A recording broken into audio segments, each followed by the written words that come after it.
Il reste aujourd'hui encore l'un des groupes pop les plus importants au monde. Rencontre avec les Américains de R.E.M.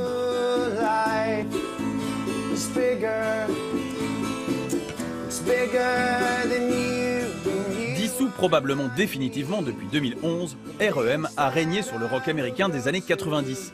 Tube à l'appui, ils ont inventé un rock alternatif fédérateur, comme ce It's the End of the World.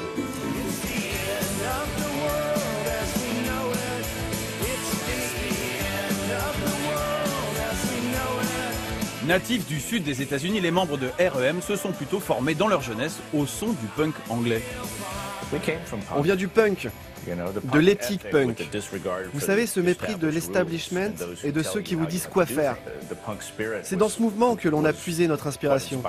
Et celui-là, vous vous en souvenez, pas très punk, c'est vrai, mais jouissif quand même. Shiny Happy People, en duo avec la chanteuse des B-52s. L'album Out of Time, vendu à hauteur de 20 millions d'exemplaires, est aujourd'hui réédité en 3 CD avec moult inédits et enregistrements live.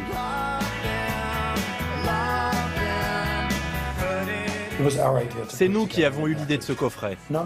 Pas seulement pour nos fans de l'époque, mais aussi pour propulser cet album au XXIe siècle.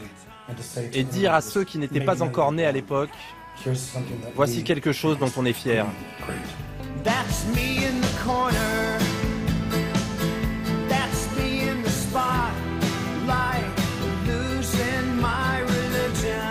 C'est avec ce single, Losing My Religion, tube efficace et country, que les membres de R.E.M. accèdent au rang de superstar, sans jamais oublier qu'il reste un groupe de rock dit indé.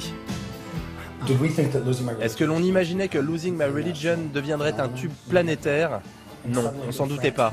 Et soudainement en France, les gens savent qui tu es. En Angleterre, les gens te connaissent. En Hollande, en Italie, au Japon. On n'est pas devenu mainstream, c'est le grand public qui est venu à nous.